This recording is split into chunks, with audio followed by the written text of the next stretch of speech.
Welcome to the Expanding Light radio program. On this special on-location edition of the Expanding Light, we'll be further exploring Lily Hill Farm with Penny Kelly, author of the book, The Elves of Lily Hill Farm. In part one, I talked with Penny Kelly in her kitchen at the farm near Kalamazoo, Michigan.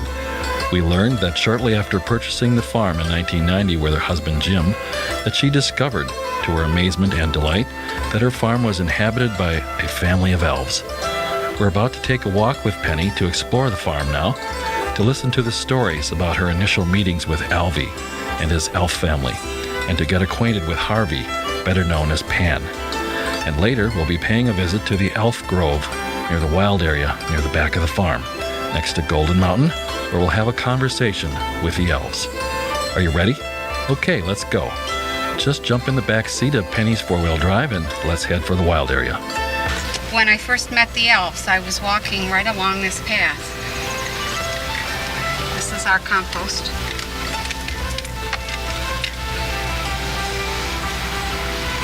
And I heard them right about here. And you know, since then, this little sand pit right here, Harvey Pan has said that this is an energy spot on our property. It is. And I was kind of like, wow, this is the most barren spot in the whole place. But he said, no, this is an excellent spot. And I had a very unusual experience here one day. It's a long story, so I won't go into it, but it really was unique. And so I've kind of like just sort of acknowledged that spot each time I go by. And sometimes even being flipped, like, more power to you. Something like that. Now, this used to be a bean field. This is going to be our hay field, but you don't plant alfalfa, I guess, until the fall. We've never had a cow before, so we never really had alfalfa. And then this begins the back vineyard. And we're going to go right up top. We're headed uphill at a very slow rate. And therefore it seems like we're hardly going uphill at all. But we are. And this little area right here to the left, this is the wild area. This is where I go and talk with Alvy and usually sit either underneath this black walnut tree, or I go back. There's a mowed path partway back into the wild area, which they have not minded us mowing. And then we're headed up Golden Mountain. It's really just a big hill. This, when I was on, I think, my second walk, I came up here and just kind of stood here, actually, just like this. And Alvy ended up coming up right beside me, and I didn't hear him and I didn't see him, but all of a sudden he said, "What are you doing?" And I was like, ugh. So this kind of became one of our favorite spots to come and visit. We sit here on a sunny fall day. Today it's beautifully overcast. We'll sit right here on this hillside and just look over and talk. And sometimes about the farm, sometimes about the grapes, sometimes about the harvest or a problem or whatever. And there have been times when we have just sat. There's no real conversation, just sat in the sun and enjoyed it. This is Golden Mountain. This is the view from Golden Mountain, and it's really just a big hill. But on a hot summer day, if you're walking up here, you're going to know it's a hill. I think back in here is where the deer live, and I think there's something about this particular hill that this is where I sat when the whole world turned golden. It was one of the most incredible experiences. Everything was just vibrating and gorgeous, and it stayed that way for several hours. And I walked down the hill and around, and it still remained golden. So, and just kind of a sparkling thing. And we have occasionally thought about, someday we'll build our little place up here on this hill, but I don't know if we want to mess with it because it's so primitive and it's so pristine. So when people come here, I usually suggest that they come up here and just sit and relax and, look at the view. You can drive right up here easily, even without four-wheel drive, although on a super wet day, the four-wheel drive is helpful. And when I have a problem, this is where I usually come to relax with them. When I have a problem, I usually go sit in the wild area. It's like, I really need you guys to come out and talk to me today. So most of the time they do, not always. How do they appear? When you see them, what do they actually look like? Are they so solid that you can see them? Yes. Or can you still see through them? No. What kind of a deal is it? Yeah, I cannot see through the elves. I do see through. The divas are very translucent, and Pan Harvey was very solid looking also. They're about 22 inches tall. They're probably they're really a raggedy looking bunch. They have mismatched clothes. There are both males and females. They look like they're so old, and yet they have this energy about them that is so young and so youthful and so energizing. And they have a little bit of a brogue.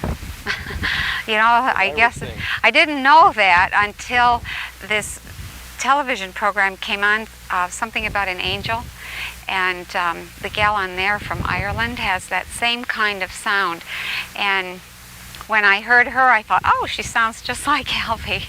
And so I think, I wonder if they put that on because I'm Irish and they thought I would feel comfortable with that or whatever. Well, maybe they only appear to people with Irish blood. Oh, I don't think so. There are probably 10, maybe 14 in the group. It varies from time to time. Sometimes just Alvy and Merlina and Kermit's will come out and talk. But there's another one. His name is either Willie or Wilkie, one or the other. Sometimes it's hard to understand them. And then there's another one. I forget what her name is. Gosh, I always know that. Anyways, I don't know the names of all of them because I don't deal with all of them, but mostly Alvy and Merlina are like the two that I deal with all the time. And I was looking through a book. I happened to pick up an elves encyclopedia. Somebody put this thing together. And there they had the names of all these different elves, fairies, leprechauns, good spirits, bad spirits, etc. And I found this name, and it was Linera. And I thought, oh, I wonder if I heard Merlina or Linmera. I wonder if I heard Merlina. She said her name 3 times in a row, real fast. And I was trying to, I guess, maybe make it into an American name. And I thought she said Merlina. And now I'm wondering if she said Linmera, because that was the name in the book. So it's possible. Well, a lot of people have asked me a few questions, or they've given me questions. Like, what do elves eat? Do they eat anything? Is there anything you can give them that they want? I've never seen them eat. I've never seen babies. I don't think they shop anywhere. I think they put that facade of looking like small humans. I think they put that on. Like Alvy said, we present ourselves to you this way so you will recognize that there is an intelligence out here. But I have the perception since he said that they're really very much beings of energy that don't bother with all of that stuff. Shopping, cooking, cleaning, babies in diapers and all that. So they're really part of the angelic realm. I think so. I have seen other forms that I've just looked at and thought, now what is that? What are you? And there's a lot of stuff once you learn to shift your brainwave frequencies that can be perceived that I'm not familiar with. It's like visiting a new world. You just don't have names for everything. You see it, but it doesn't have a name and it doesn't have a meaning, and therefore it's really hard sometimes to talk about it afterwards, unless I invent a whole bunch of stuff and everybody decides, yes, that's what that is. What is the best way, in your opinion, for people who want to contact angelic realms to slip into that frequency or to create that? I think one of the key things is that you learn to drop or raise your brainwave frequencies, because when you change frequency levels, you're going to end up changing your perception and changing what you are able to understand and to communicate with. For instance, if you're in beta, you're dealing with the everyday world. Okay? If you're in alpha, you have a split kind of perception. You have a perception that is a little bit dealing, you're still aware of the outer world, but alpha, by definition, is a frequency in which you are aware of what's going on inside. And for a simple example is you're hungry. You know, that you have dropped into alpha just long enough to go inside. So alpha is part external perception and part internal. Then you go into theta, and you're deeper into internal perception, and the everyday world around you, it just fades. It's not, you're just not responding to it.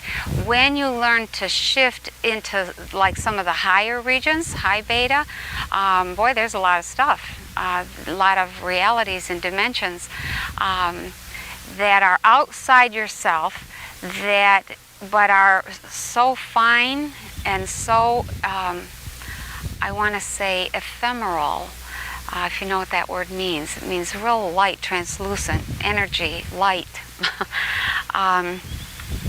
That you can perceive those and interact with those. And shifting or learning to shift your brainwave frequencies is really, I think, basic.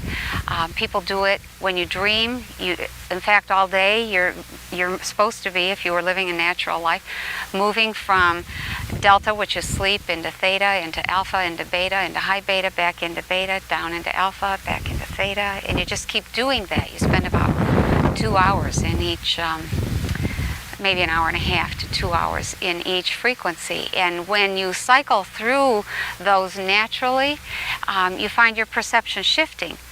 When you enter the corporate world, you are almost forced to stay in beta all the time, and therefore you don't have the freedom, the time, the luxury, the energy to go anywhere else, because it's who's on the phone, what's the next communication I have to deal with, and those kinds of things. So you really don't, you do all of your shifting at night when you're asleep out of the body. Practicing, right. Except nobody remembers.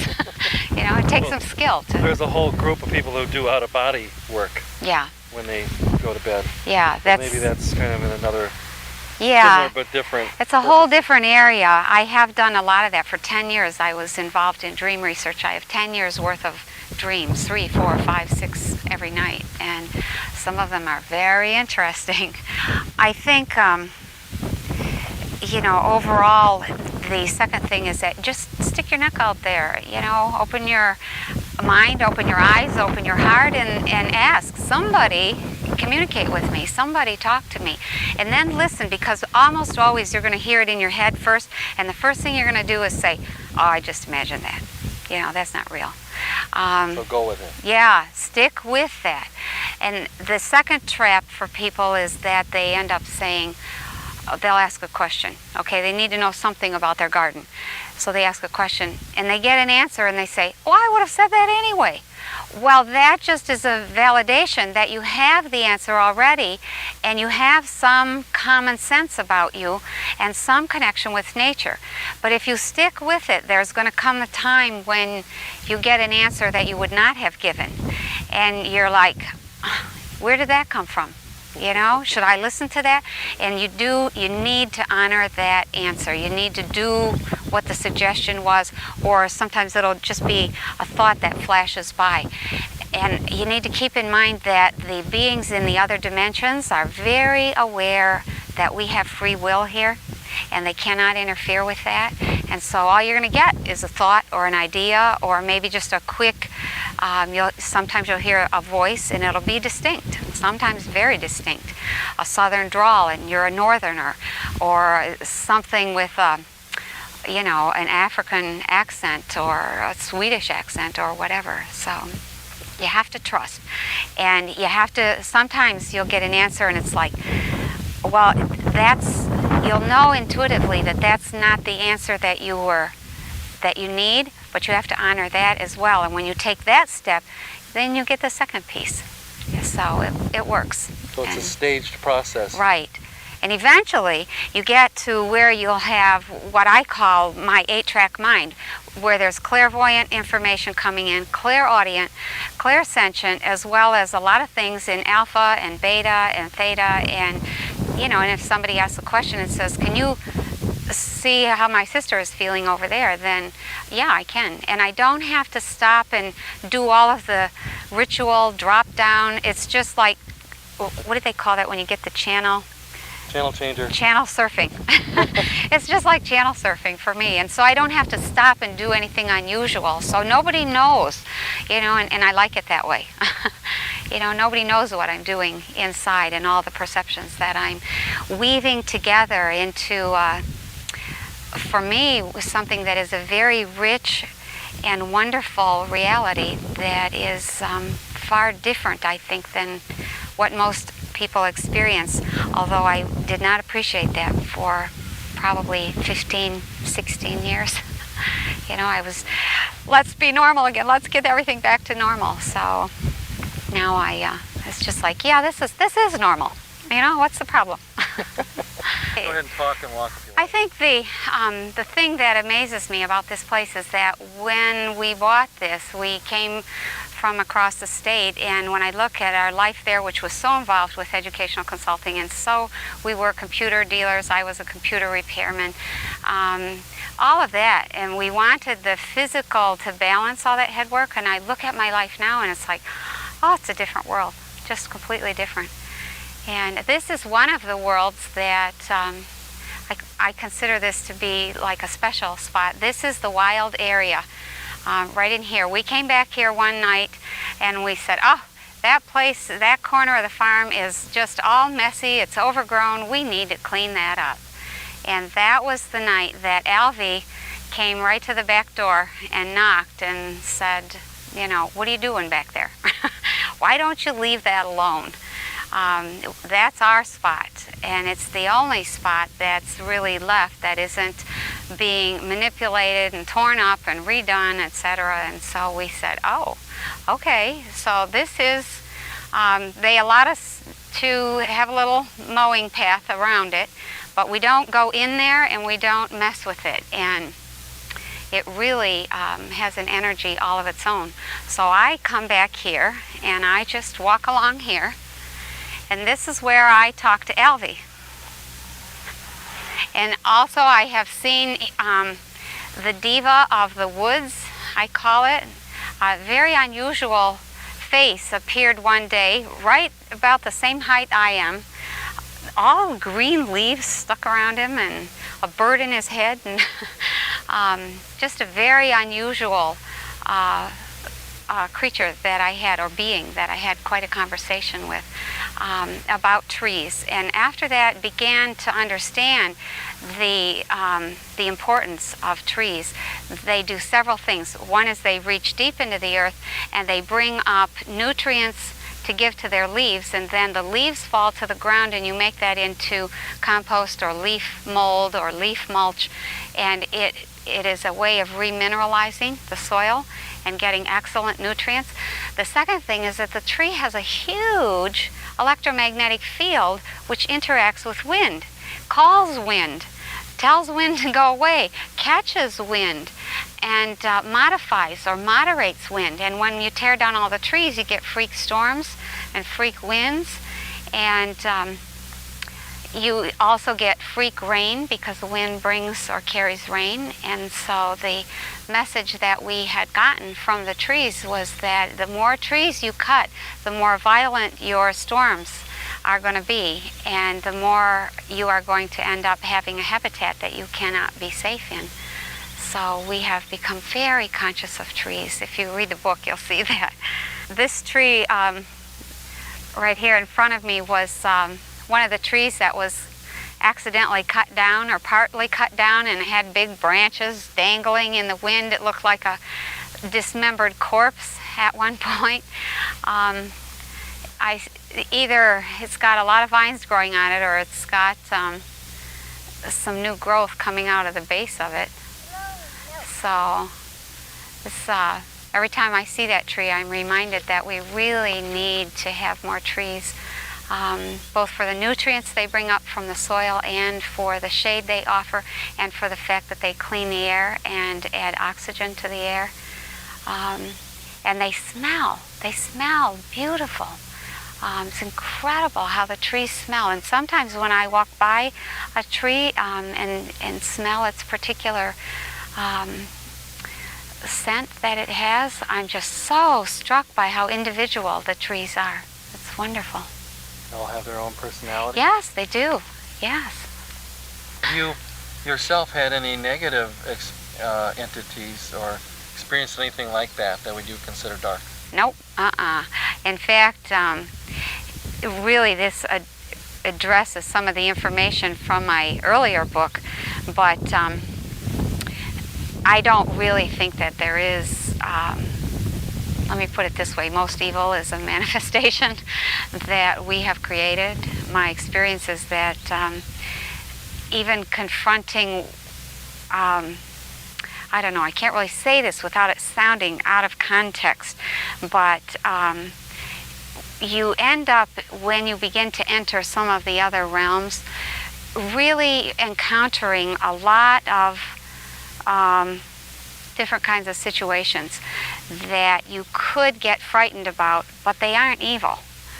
And the secret is to be absolutely cool and detached, quiet, and be very conscious, very conscious.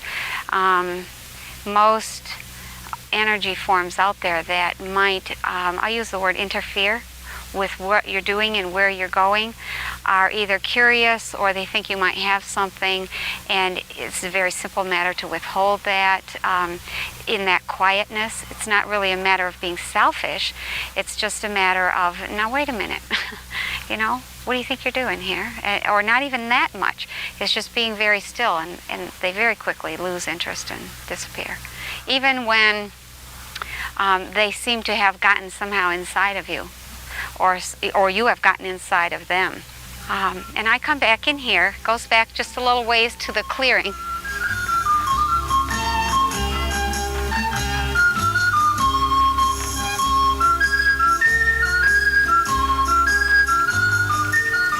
The deer follow this path quite regularly.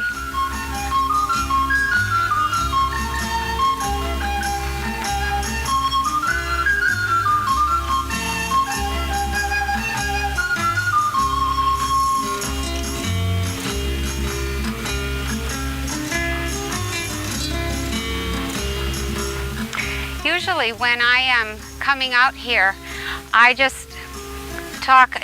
Sometimes I talk out loud, sometimes I talk to myself or do just mental telepathy with Alvy. Talking works, and I did always talk out loud at first.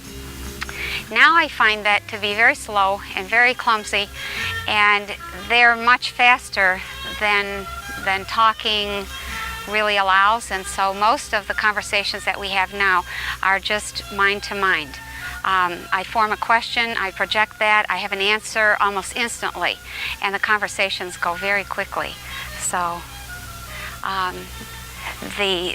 if somebody wanted to try and contact, you can go either way, but I would really suggest, just as an act of faith in the beginning, to try it out loud. If you can just listen to yourself talking, inviting, asking for a nature spirit to respond to you, then there's it's like a step or an act of faith that is very difficult to do, Because in the beginning you're like, oh, you know, I am going to have to listen to myself talking to an entity that I can't see and I don't really know is out there. And so it becomes an act of faith almost, and trust. And then when you get an answer, then it's like a, yeah, okay, all right, now it's working. So this is our fallen tree. We had quite a number of trees that went down in the ice storm that happened at the end of March, which caused us to be without electricity for 4 days and then for another 3 days. Here's a deer path. See this little bitty path here? Small animal path also. Right, goes right underneath the tree. And obviously someone is sleeping in there. Not right at the moment, but deer sleep in there. This is where I quite often go and sit and talk. Usually just sit right on the tree, sometimes get right underneath it if it's a real sunny day and try to get in the shade. But I am very aware and nervous about deer ticks. You know, I try not to sit where I think the deer sleep just in case. And we haven't had any problem yet. But this is a spot where you can come and meditate, and the sun and shadows move, and it's really a wonderful spot. So let me just go over there on the tree.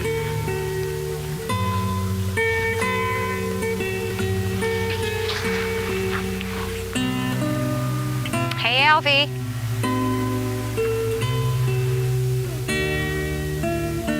Alvy.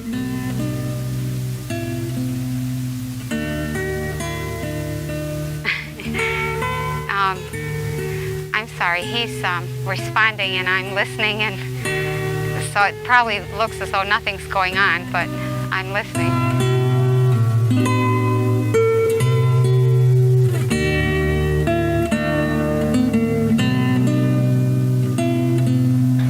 This is Steve Fryer, and I'm with Penny Kelly at Lily Hill Farm near Kalamazoo in Michigan. We're about to speak with the elves, so stay with us.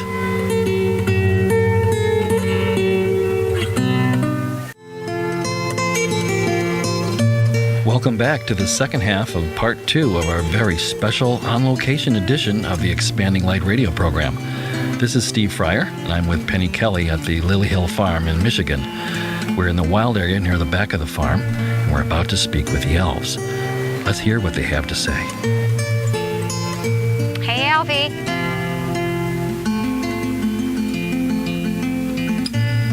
Alvy.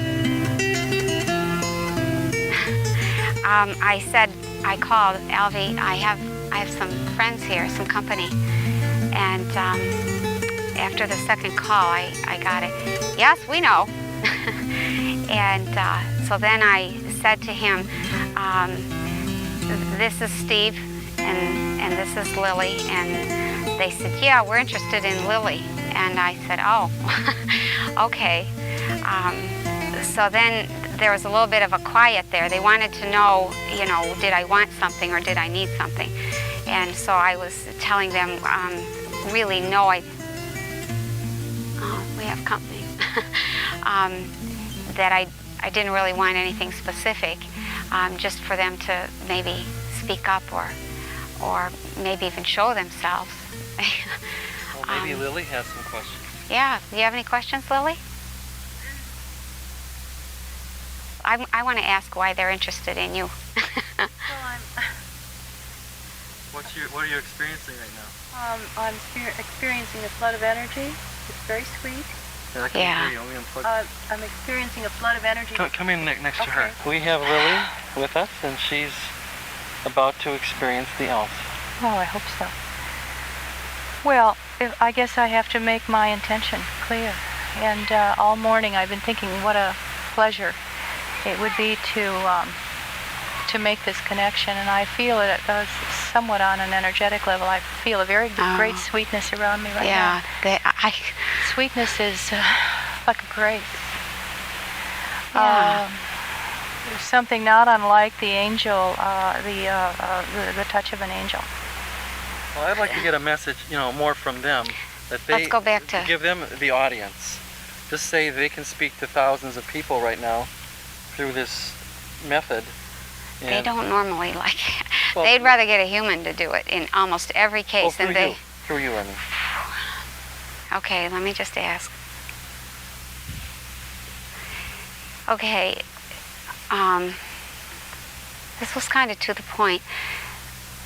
The whole world is waiting for you to rediscover us.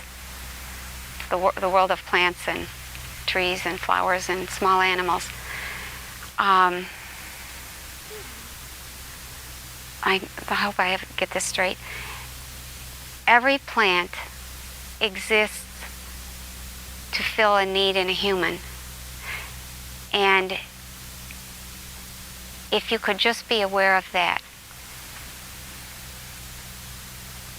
you would go a long way toward reconnecting with those of us that are here to serve you. Okay, that's the message. And how could people who live in the city, in little boxes, start to reconnect? And we're talking about millions of people here that couldn't obviously move to a farm tomorrow. No. To the country. I don't know. Let me them? see if he asks or has anything to say about that. Be careful about choosing to move into a city. It encourages the disconnection. If you have no other choice, be sure you know who is producing your food. If you can, hold on.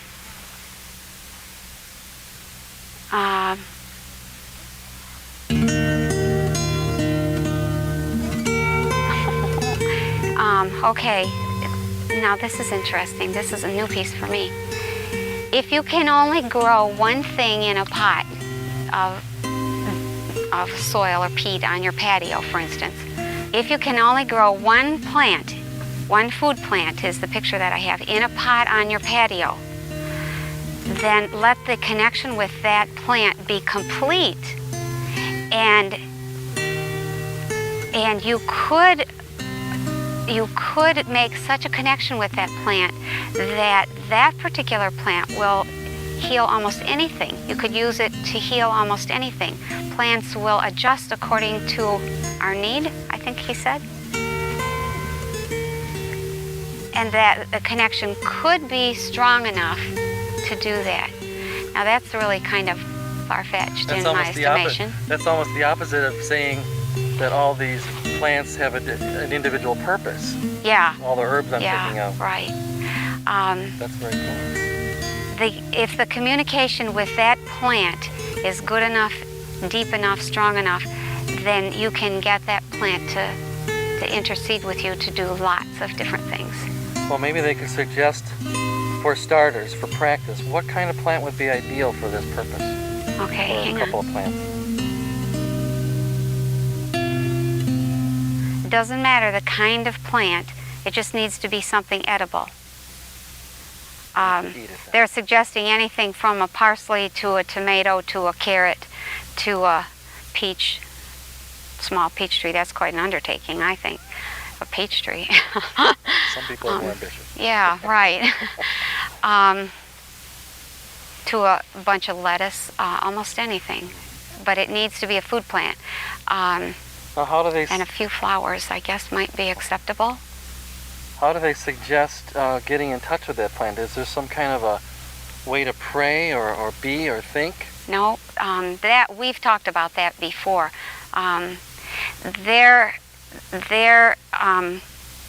attitude, their approach to that, I thought was neat. It's like, would you talk the same way to every single person that you came across? Absolutely not. Don't you expect a different sort of attitude, mood, language, type of communication when you talk to, you know, the farmer down the road as opposed to the bagging clerk at the grocery store as opposed to the professor at the school where you take night classes? Then why would you think that there's only one way to communicate with us? Everybody has their own way. We're listening. And that has been their attitude all along. There isn't one way. There are some things that will help the human. get in the mindset of communication, but there are no restrictions on how to do that from their point of view. So, what would be their ideal world at this point, knowing what's been going on in the entire world over the last, say, 100 years with the Industrial Revolution? What would they like to see now that we're so technologically oriented? Can we actually ever go back to a more natural agrarian life, do they think?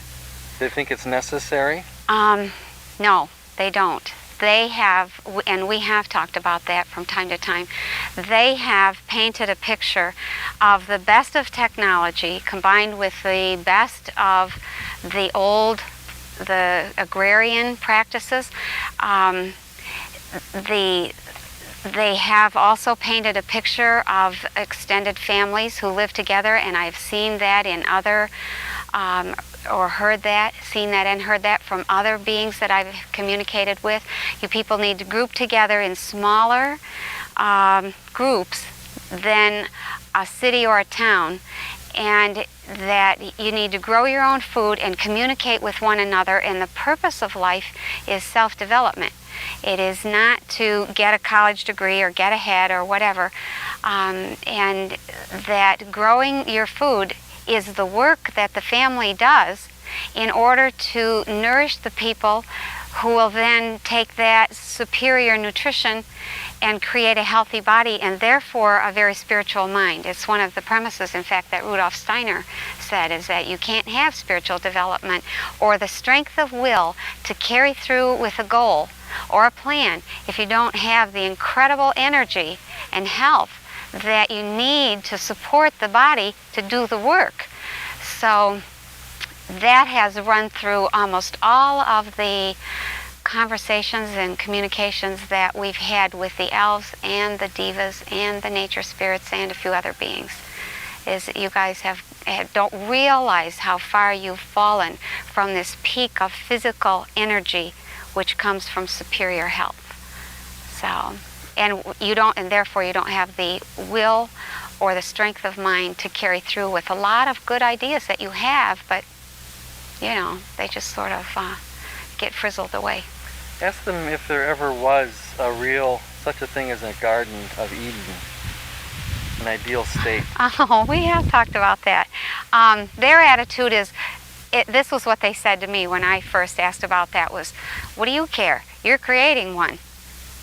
So I was just like, why would I create a Garden of Eden? Who's going to appreciate that? How do you make a living with that? Well, we've sort of abandoned that skepticism and said, okay, we'll plant more trees, we'll plant more flowers, we'll plant our own vegetables, and we started with an absolutely, utterly bare patch of ground that had been sprayed for years, and we have a few trees growing, a lot more trees growing than when we got here. In fact, almost all the trees, except the ones in the front yard of the house, are new since we got here. There were maybe some wildflowers out here, but there were no flowers around the house or the barn, and the cornfields were just as dead as doornails. They had been sprayed for probably 40 years, and the vineyards as well. So these new biodynamic gardening practices can actually bring a piece of soil back to a good state? Yes, and it takes about 5 years. To eliminate the toxins and everything? You have to go 3 years to eliminate the toxins, but then it takes a minimum of 5 years. 10 years is probably the average to get the microorganisms in the soil back to the point where the soil will build a crumb. And that crumb is kind of held together by the dead bodies and the excretions of all of those billions of bacteria in the soil. And the crumb is a real uneven thing, and these crumbs all stack up, and then plant roots move through the little openings in between all these crumbs. If you put marbles in a jar, you'd have all these little openings. That's the way soil is supposed to be. When you spray the soil, you kill the bacteria. The soil crumb flattens out and collapses. Plant roots cannot get through, water can't get through, And the result is you get a flash flood. Water rolls off, carries all your topsoil with it, and none of the moisture that's needed deep in really ends up where it belongs.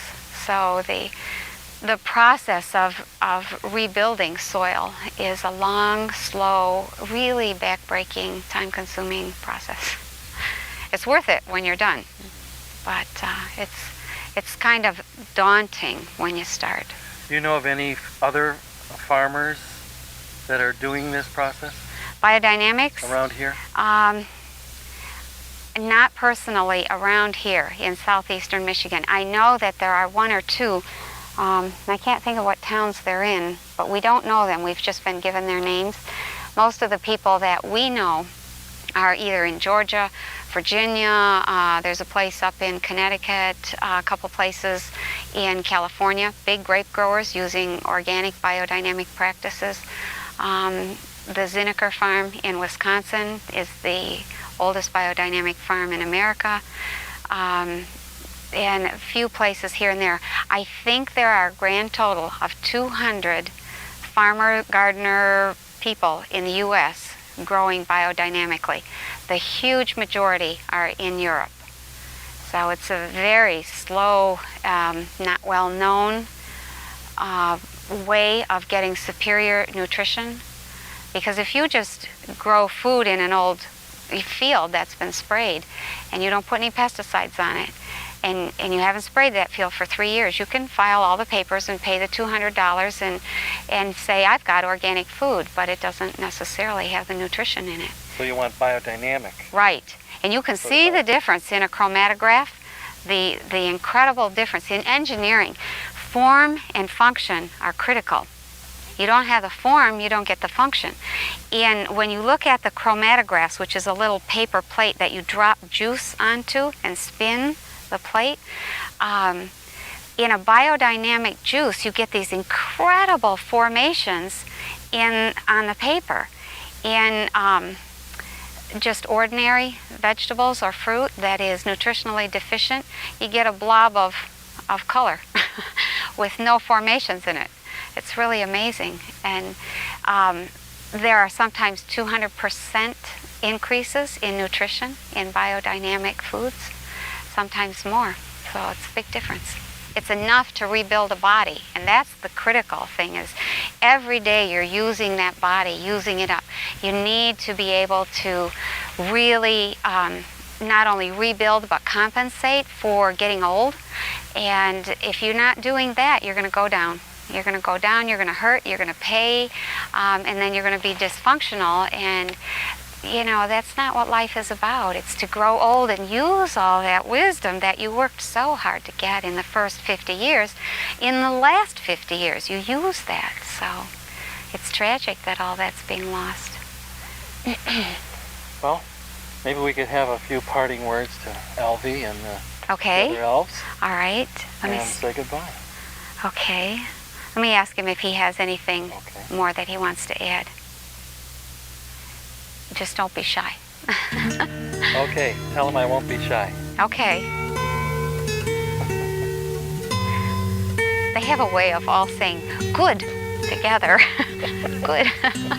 Yeah, it's a sort of it's a prayer and an affirmation and a kick in the butt all in one. Okay. Thank you, Alvy and Marlena and the rest. And if I can say this like he does. And may the day be yours. Okay. It will. They're leaving. Yeah.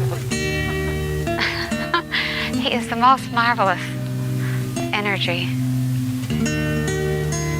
Yeah, they're going. Thank you. Every so often I'll say, see you later, alligator. The first time I said that, he was like, what? Don't know some of our little idioms. He was very quick to show up this time. I almost had the feeling he was waiting. One of the things that surprised me when I went to the workshop with Dorothy McLean last week from Findhorn was somebody asked, in your gardens, did they stay big and beautiful and gorgeous and, you know, with your 40-pound cabbages and things. And Dorothy said no, they didn't. And they said, why do you think that was so? And she said, I think because when all of the people started coming, we turned our attention away from the vegetables and we took care of the people. And the couple people said, oh my gosh, that's too bad, and etc.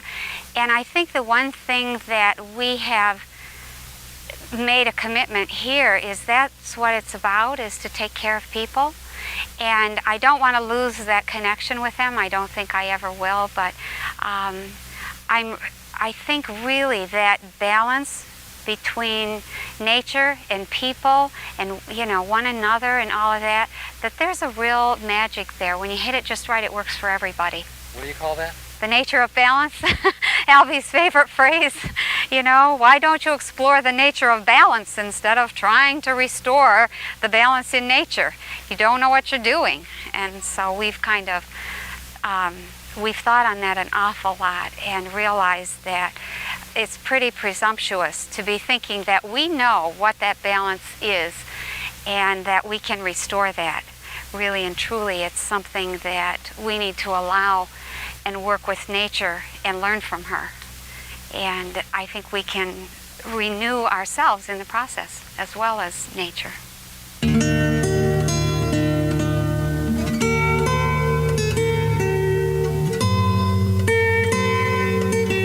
I think Alvy has had a finger in some of the unusual connections that have been made since the book came out. You know, my thought when it first, you know, the week before it came out, my husband said, gee, you know, we're going to have to come out of the elf closet here pretty quick when that book comes out. And then once it was out, you know, or before it came out, I was thinking, you know, the elves of Lily Hill Farm, who's going to want to read a book about elves? And yet the number of connections that have been made, really unusual and interesting, and each one triggering something else. Maybe that's just the way the world works, and to some extent I know that it is, but it seems to me that there's an awful lot of interest for a book about elves, and that the people I've met have just been wonderful. Well, I'll tell you, when I got the notice from Llewellyn, they didn't send me a book. Oh, okay. They've been sending me notices about books for years. Oh, hoping, okay. I'd do an interview. Yeah. And I've never ordered a book from them. Oh, gee. So this time, I'm telling you, I looked in this whole catalog and I said, I have to do this. It was as if all of a sudden I woke up and I said, I want to know everything there is to know about elves and nature spirits. Oh. It's always been in the back of my mind, but nothing serious, you know. Yeah. So it just jumped off the page at me, and I ordered the book. I'll be darned. And so when I went to the ABA, I had the book already. Yeah. I wanted to interview, you, I knew that. And then Patricia Monahan, her book is coming out in November on Sacred Gardens. Yeah, is that the one you mentioned yesterday? Yeah. Oh, yeah. She lives in Chicago. She's a professor. Oh. So that's okay. a pretty convenient connection. Yeah, that is. So I think there are, little triggerings and promptings going on. I've asked Alvy a couple times. He has occasionally asked if I wanted him to influence somebody, and I thought, no, good grief, leave things alone. But it's left me with the impression that he does do that. And maybe, they don't interfere, but they just sort of, I don't know what they do. This is the energy spot that Harvey brought me to at one point and said, what he suggested, which is really, struck me at the time as what, was that I come out here, that we put up or set a bench here, and that I get my recorder and come and play music here. And that because this was an energy funnel, it would spray that frequency all over the farm. And I haven't done it. I've just kind of thought, an energy what? It's an energy something or other. Vortex. Yeah, something like that. But I've, always when I feel like I really want to get centered, I'll just come and stand here. So it really, and the kids come here and play. There's quite a bit of sand. I see our friendly mole is here. After working really hard to get the moles to leave, I ended up inviting them to come back because they eat June bugs. So we have a couple that finally did come back after tunneling their way out. So this is Pan's spot. Yes. Harvey. Right. I want to help you with your harvest. So a couple times I've thought, I wish it was hidden, so I can dance here without all the neighbors seeing.